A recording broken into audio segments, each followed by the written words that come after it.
Les interviews de l'IA, c'est le rendez-vous avec les acteurs qui font l'actualité dans le domaine de l'intelligence artificielle. Aujourd'hui, deux personnalités. Nicolas Bougerie est en plateau avec moi. Bonjour Nicolas. Bonjour Delphine. Entrepreneur depuis plus de 20 ans dans le domaine de l'éducation, de la formation professionnelle.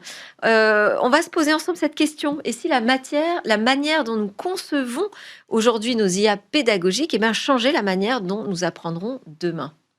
Vaste question. Eh oui, et en plus, j'attends vos réponses. Et puis avec nous également, mais à distance, Guillaume Sarkozy, référent dans l'écosystème assurantiel français.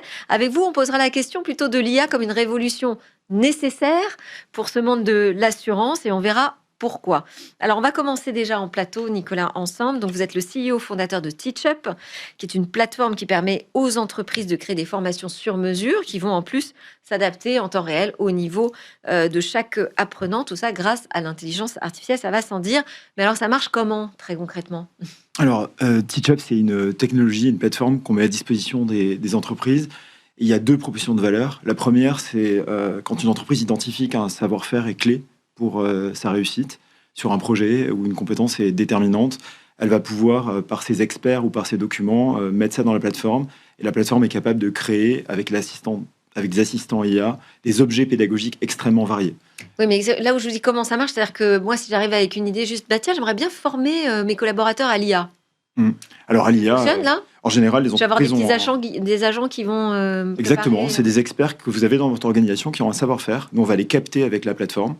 On va les transformer en plusieurs objets pédagogiques de façon automatique, où les experts vont juste avoir à relire. Alors, des experts, des vrais experts? Des vrais experts métiers. Par exemple, quelqu'un qui est expert sur un produit, sur un processus, sur une méthode, va pouvoir parler avec la plateforme. La plateforme va transposer ce qu'elle lui dit grâce au modèle de langage. Grâce au modèle de langage. D'accord. Et va pouvoir créer automatiquement des objets pédagogiques très différents. Et ces objets-là vont être proposés aux apprenants, donc les salariés de l'entreprise, qui vont apprendre comme ils ont besoin d'apprendre. Comme tous les salariés ont des niveaux différents, en fait, c'est l'IA qui va, en temps réel, adapter les contenus, les exercices, les entraînements aux besoins de chacun. Mais cette formation, elle est construite à partir aussi de briques de l'entreprise? Oui, essentiellement de briques de l'entreprise. Et d'ailleurs, les entreprises mettent leur contenu, c'est leur contenu, on n'est pas sur des IA généralistes, on est sur le contenu de l'entreprise et on vient transformer ce contenu en formation qui s'adapte en temps réel aux salariés. Et ça prend quelle forme? Ça prend la forme de quiz, de jeu? Alors ça prend multiformat. Des ateliers pratiques? Non, alors c'est des formations digitales aujourd'hui, qui prennent plusieurs formes. Ça prend la forme de modules. Alors tout le monde a vécu des modules d'e-learning tels qu'on les a conçus et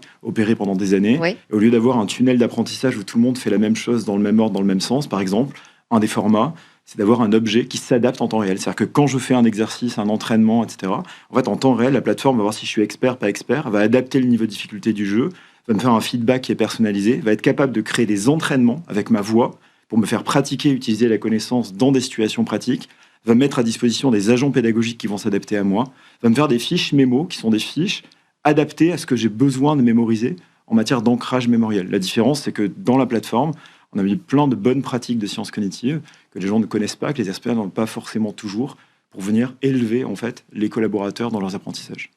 Alors, on craint parfois que justement ces IA nous rendent plus bêtes, que finalement on ait moins besoin d'apprendre, puisqu'elles savent faire des choses à notre place. Est-ce que vous êtes de cet avis-là? Et pour reprendre la question que j'avais au démarrage, est-ce que le fait d'apprendre comme ça avec des nouveaux outils d'IA, ça transforme aussi finalement notre savoir? Ouais, complètement. Et d'ailleurs, nous, la destination, la mission du groupe que je dirige aujourd'hui, c'est de faire réussir tout le monde. Et faire réussir, en fait, aujourd'hui, il y a beaucoup de choses qui vont très très vite. L'IA, on la conçoit pas comme un objet qui fait à la place d'eux. Sur des compétences déterminantes, on essaie d'élever la personne pour l'aider à développer la compétence. Donc en fait, l'IA va être plutôt le coach qui va adapter l'exercice, qui va faire un feedback immédiat, qui va aller chercher la zone proximale de développement en sciences cognitives. Vous savez, c'est la zone où on est assez challengé pour progresser. Et c'est pas trop facile, c'est pas trop compliqué. Je suis aidé pour réussir à développer la compétence. Donc l'IA, elle est au service de la personne qui a envie de développer cette compétence pour être à l'aise quand elle est dans une interaction avec un client ou avec un collègue, quand il s'agit d'utiliser la connaissance en situation. Il y a ça pour les enfants. Moi, j'en ai entendu parler au moment du lancement de Power Z, qui disait que justement, il fallait trouver le bon niveau de difficulté pour que ce soit suffisamment difficile pour qu'on ait envie de progresser, mais pas trop difficile pour pas qu'on abandonne. Exactement, c'est le cœur du jeu. En fait, il y a plusieurs principes de sciences cognitives qui sont très importants. C'est de faire des petits exercices bien ciblés, parce que ça a un impact très positif sur l'apprentissage. Le fait d'aller chercher cette zone proximale de développement, qui est la zone où on tire l'élastique assez pour progresser, mais pas trop, pour qu'on soit quand même en confiance dans une démarche de progrès, et le fait de faire des feedbacks très proches de l'action. C'est-à-dire quand je m'exerce sur un exercice et je m'entraîne, parfois avec ma voix, parfois avec mon clavier, en fait, j'ai des IA qui sont entraînés à me faire un feedback immédiat et qui me font refaire une fois, deux fois, trois fois. Et par la répétition, on développe l'ancrage. Donc, on développe la montée en compétences. C'est pour ça qu'on appelle ça des IA pédagogiques. C'est différent. C'est un domaine spécifique, l'IA pédagogique? C'est simplement qu'on embarque plein de principes des sciences cognitives. Alors, nous, on a des algorithmes et on a des IA propriétaires dans le groupe. D'accord. Et on utilise des IA génératives. Et c'est la combinaison des deux qui crée la valeur dans le produit. L'EA Act, j'imagine que ça vous concerne directement parce qu'on est dans le domaine de l'éducation, donc on touche à un sujet hyper important. Comment est-ce que vous voyez cette réglementation européenne adaptée? Adaptée, assez structurante, très intéressante, parce que c'est une réflexion qu'on a menée bien avant l'EA Act, mais il y avait une dimension qui est assez clé dans l'apprentissage. C'est que dans la formation professionnelle, par exemple, on a des grandes entreprises chez qui on forme 10 000, 20 000, 50 000 personnes. Quand on développe des entraînements, je vais prendre un exemple pour illustrer des entraînements qui permettent aux collaborateurs de progresser sur des situations de terrain. On les met en situation, on les entraîne avec l'IA. L'IA leur propose un entraînement, donc une situation très pratique. Je suis face à un client, le client me dit ça, qu'est-ce que je lui réponds? Le collaborateur s'entraîne, il fait une tentative, l'IA évalue sa tentative sous l'angle plein d'éléments qu'on lui a donnés, fait un feedback, lui demande de le refaire jusqu'à ce que la personne y arrive. Ça a une dimension, une destination qui est formative. Je suis là pour former la personne. Mais on voit bien qu'une entreprise pourrait l'utiliser pour évaluer ses collaborateurs. Absolument.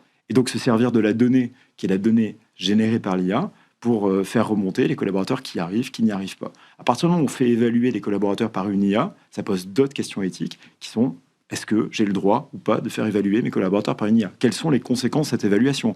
Est-ce que cette personne va progresser, va pas progresser dans mon organisation? C'est pour ça que l'IA vient poser un peu le cadre de ce qu'on a le droit de faire ou pas en fonction du risque. Alors, il y a deux éléments de risque. Il y a nous, en tant qu'éditeur de plateforme, qui portons un niveau de risque parce qu'on met à disposition des fonctionnalités.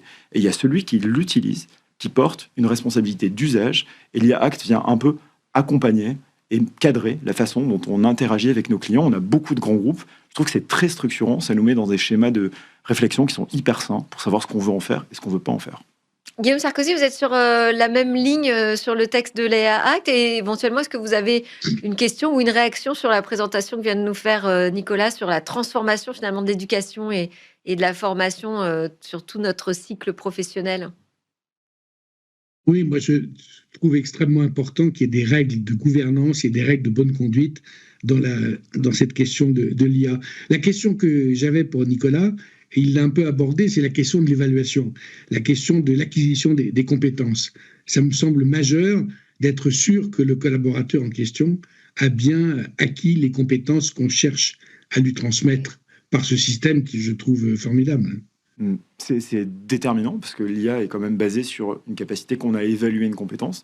Ce qui veut dire qu'on aide celui qui conçoit la formation à découper sa formation avec un objectif à atteindre, avec des critères observables qui permettent de déterminer si l'objectif a été atteint. On donne à l'IA ces éléments-là et on l'entraîne pour pouvoir évaluer elle-même les éléments. On donne toujours la main à l'humain à la fin. C'est-à-dire que même quand il y a une évaluation par l'IA, il y a toujours la personne qui apprend, qui a de façon visible les critères qui ont été utilisés. Elle a toujours la possibilité de remonter qu'il y a eu un souci ou de dire qu'elle n'est pas d'accord comme elle aurait pu le faire avec un humain. Et la façon dont c'est utilisé de l'autre côté, en fait, est intéressante parce qu'on essaie de le coupler avec des données de performance sur le travail. En fait, ce qui est très intéressant aujourd'hui, c'est qu'on a des remontées de données qui nous permettent de coupler avec les API des données performance sur le travail, ça peut faire peur parce que là, on est vraiment sur le management algorithmique. Aussi. Et c'est vrai que c'est tout l'enjeu de l'IA Act, c'est de venir cadrer la façon dont c'est fait. Ouais. C'est-à-dire que ça nous oblige, à partir du moment où on est sur un risque élevé, Ouais. à mettre en place des processus, des accompagnements, des formations qui vont nous permettre d'aller vers l'évaluation. C'est pas interdit. L'IA Act ne l'interdit pas. Elle encadre simplement la façon dont c'est fait. Et qu'est-ce qu'on doit faire pour assurer une sécurité de toutes les parties prenantes quand on met en place des IA qui évaluent. Donc la frontière est très ténue, elle est très ténue, parce que former, c'est forcément à un moment donné coacher, évaluer, faire des feedbacks. La frontière, elle est là. La destination et l'usage qu'on en a, et qu'est-ce qu'on fait de la donnée qui est générée, c'est ce qui fait finalement le risque dans l'entreprise. Oui. On est content quand les entreprises qui sont dans ce secteur se posent ces questions-là, s'interrogent. Donc ça déjà c'est plutôt rassurant. On va passer la parole à Guillaume, donc Guillaume Sarkozy, vice-président de Rizlum, qui est une start-up deep tech, pardon, fondée en 2024 à Station F, et vous êtes toujours à Station F d'ailleurs, spécialisée dans l'IA pour les assurances et les mutuelles. Alors Rizlum, en fait, c'est une plateforme aussi, mais une plateforme d'agents IA personnalisables conçue pour traiter des processus métiers de l'assurance. Ma question, Guillaume, c'était est-ce que tous les processus métiers de l'assurance sont concernés? Tous les processus métiers sont à terme concernés. En fait, on se rend compte en lisant la presse, on voit que 80 à 90% des projets d'époque ne passent pas à l'échelle. Oui. Et pourquoi? Parce que souvent, une des grandes raisons, me semble-t-il, c'est que les données ne sont pas de bonne qualité. Et l'IA, ça veut dire avoir un data lake avec des données de très bonne qualité qui permettent de travailler sur ces données pour en tirer des conséquences. Et nous, notre métier, c'est d'abord et avant tout de structurer toutes les données, que ce soit des données de texte manuscrit, de texte imprimé, de mail, de chat, de voix et demain de vidéo, qu'on va mettre ensemble, qu'on va structurer pour les organiser et les rentrer de manière cohérente dans le système d'information de nos clients. C'est notre première mission. Parce que cette transformation numérique, elle a quand même déjà eu lieu, rassurez-moi, dans le secteur de l'assurance, des mutuelles. Ils ont numérisé déjà tous ces documents sous lesquels, j'imagine, ils croulent d'ailleurs. Alors, pas tout à fait, Ah, pas partout, pas complètement. Et surtout, la technologie jusqu'à maintenant ne permettait pas d'avoir des taux de réussite suffisants pour faire confiance à la technologie. Aujourd'hui, avec une IA spécialisée, les fameux SLM, Small Language Model spécialisés, on peut très bien entraîner les modèles soi-même et faire en sorte que le taux de réussite de l'IA soit entre 95 et 99%, c'est-à-dire meilleur que l'humain. Et ce qui n'était pas le cas jusqu'à maintenant. En quoi ça va transformer, selon vous, peut-être les métiers de l'assurance? Peut-être vous allez me dire non, ça ne les transforme pas vraiment, c'est juste une évolution linéaire, je ne sais pas. Alors, on va voir. Personne ne sait aujourd'hui ce qui va se passer. Moi, ce que j'essaie de faire, c'est de sortir de ce débat. L'IA va remplacer les gens. L'IA, pour l'instant, va nous servir à compléter l'action des personnes. Je prends un exemple. Une plateforme téléphonique. Nous avons une IA chez Rizlum qui sait parfaitement parler comme une personne physique. Est-ce que pour autant on va remplacer les acteurs sur les plateformes? Non, pas forcément. On va d'abord leur permettre d'avoir un script, on va leur donner des conseils lorsqu'ils vont parler à leurs clients, on va résumer en temps réel à la fin de la conversation, résumer l'objet de la conversation pour pouvoir stocker dans les systèmes d'information. Et puis, lorsque les personnes auront fini leur travail à 18h, eh bien, l'IA permettra toute la nuit jusqu'au lendemain matin de prendre le relais, de répondre aux clients. Et donc, on va bien sûr faire de la productivité, je l'ai dit en résumant les conversations, mais on va aussi améliorer considérablement le service client. On parle beaucoup justement des capacités des IA à détecter les fraudes. Est-ce qu'il y a comme ça des domaines, des particularités qui vont pouvoir vraiment être accélérées grâce à l'intelligence artificielle selon vous? Alors la fraude, l'histoire de la fraude est absolument considérable. Elle est extrêmement importante et l'évolution des technologies fait qu'elle va augmenter encore. Donc avoir une IA spécialisée pour détecter la fraude, pour savoir si un document, à combien de pourcents ce document a la chance ou pas d'être frauduleux, est absolument majeur. Et nous avons, nous, des agents qui permettent d'évaluer la qualité du document, de savoir est-ce qu'il a été photoshopé ou pas, est-ce que c'est une intelligence artificielle qui l'a conçu ou pas, est-ce qu'il faut poser des questions avant de savoir s'il faut rembourser, par exemple, l'acte de santé. Ça, c'est des questions fondamentales, sinon notre système social va être remis à plat, va être écrasé par la fraude. Mais finalement, on arrive un peu après, c'est-à-dire que les documents peuvent être falsifiés, voilà, il peut y avoir cette fraude et ensuite on va demander à l'IA de faire le tri. Moi, je me dis toujours, pourquoi on ne trouve pas un moyen déjà de s'en prendre à la racine, en fait, au document numérique et à son authentification? C'est bien ce qu'on essaye de faire. C'est une course de vitesse Ouais, entre les technologies. Mais ouais. ça a toujours été comme ça depuis que le monde existe. Les fraudeurs aussi se servent de technologie et nous sommes acharnés à détecter les fraudes. Et dans le domaine, par exemple, de l'assurance santé, il est essentiel de détecter la fraude avant même qu'elle se produise, Ouais. avant qu'on ait réussi à rembourser un acte qui n'a pas été exécuté par un professionnel de santé. Ah oui, on est d'accord. Et sur l'anticipation des risques, alors, parce qu'on nous dit que les IA sont vraiment des aides à la décision importantes. Est-ce qu'aujourd'hui, vraiment, ça fonctionne? Est-ce que c'est fiable de ce que vous avez pu expérimenter déjà auprès des assureurs? Nous sommes partis pris dans la guerre qui existe, dans le combat qui existe entre les Large Language Models, les LLM et les SML et les SLM pour des opérations de productivité simples. Nous pensons que le Small Language Model est majeur de manière à proposer des solutions frugales à nos clients et des solutions qui sont extrêmement sûres et qui protègent les données en laissant les données sur leur système d'exploitation. C'est la première étape pour nous d'une bonne IAisation, si j'ose dire, Ouais. de l'entreprise. Il faut commencer par là, sur des choses simples, de manière à arriver à passer à l'échelle. Et petit à petit, nous allons conquérir d'autres cas d'usage, mais ceci est une transformation. Et en fait, c'est une transformation RH également de l'entreprise. Donc, ça ne peut pas se faire en 5 minutes. Il n'y aura pas de grand bouleversement tout de suite. C'est une évolution qui va se faire. Et comme je le disais tout à l'heure, il faut commencer d'abord par avoir des données structurées d'excellente qualité. Je vous vois opiner du chef, Nicolas. Ouais, je trouve qu'il y a deux éléments qui me parlent beaucoup dans ce que dit Guillaume. C'est le fait d'inventer des méthodes pour appeler les modèles de langage qui sont plus frugaux que ceux qu'on a utilisés au démarrage, vraiment se posant la question même d'utiliser plusieurs technologies en même temps pour avoir des systèmes qui sont plus petits, qui sont plus ciblés, qui sont moins consommateurs d'énergie. C'est extrêmement intéressant parce qu'en plus, ça améliore la qualité de ce qu'on arrive à générer. Donc, il y a un bénéfice qui est à la fois pour la planète et aussi pour la qualité de ce qu'on génère. Donc, super intéressant. Je pense que le deuxième élément qui m'appelle, c'est sur le million d'utilisateurs qu'on a chez TeachUp, on en a à peu près 100 000 dans la banque et l'assurance. Donc ça me parle, c'est un domaine quand même dans lequel il y a beaucoup d'utilisation. Il y a beaucoup d'automatisation qui arrive, lot par lot, usage par usage. Et on voit bien que le sens du métier, des compétences de demain, comment demain on va apporter de la valeur quand on est conseiller clientèle, est en train de changer. Et donc comment je redonne confiance à des personnes qui voient leur métier changer. Et c'est inexorable, comme disait Guillaume, la qualité de ce que peut faire une IA sur certains gestes, elle est nettement supérieure à ce que peut faire un humain. Est-ce qu'il faut résister? Non. En revanche, il faut accompagner les nouvelles compétences, notamment dans les moments de vérité qu'on a avec les clients, dans les interactions. Souvent, dans l'assurance, c'est pas des moments qui sont drôles. Et la qualité humaine, le fait d'être présent, d'avoir des interactions en fait de qualité, savoir bien les générer, c'est un enjeu très fort aussi qu'il peut y avoir dans des métiers comme celui de Guillaume. Guillaume, sur cette partie formation, vous allez pouvoir vous rencontrer peut-être tous les deux parce que Avec très bonne idée, merci Bismarck. parce que ça fait partie de l'enjeu, j'imagine. Quand on est une entreprise technologique, il y a convaincre son client qu'on a la bonne solution pour lui.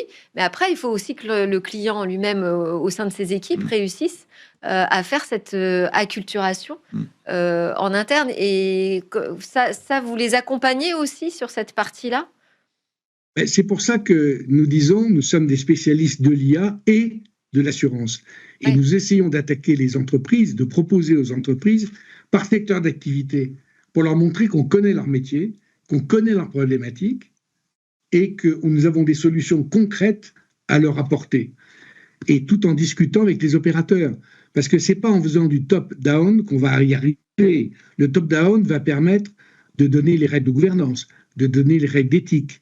Mais c'est le bottom-up, en partant de l'opérateur, qui va permettre d'optimiser les circuits de décision, d'optimiser les processus et d'apporter une meilleure qualité de service aux clients. Bon, j'ai une question pour vous deux pour terminer rapidement. En fait, je voulais vous interroger sur la rapidité des clients que vous voyez ou vous ciblez à embrasser cette révolution de l'intelligence artificielle. Est-ce que vous avez le sentiment que les gens se disent « Ah bah ouais, c'est super, faut que j'y aille parce que c'est une baguette magique et je vais gagner en productivité, en rapidité » ou est-ce que les gens freinent? Enfin, comment vous voyez aujourd'hui les réactions des entreprises ou des clients que vous ciblez?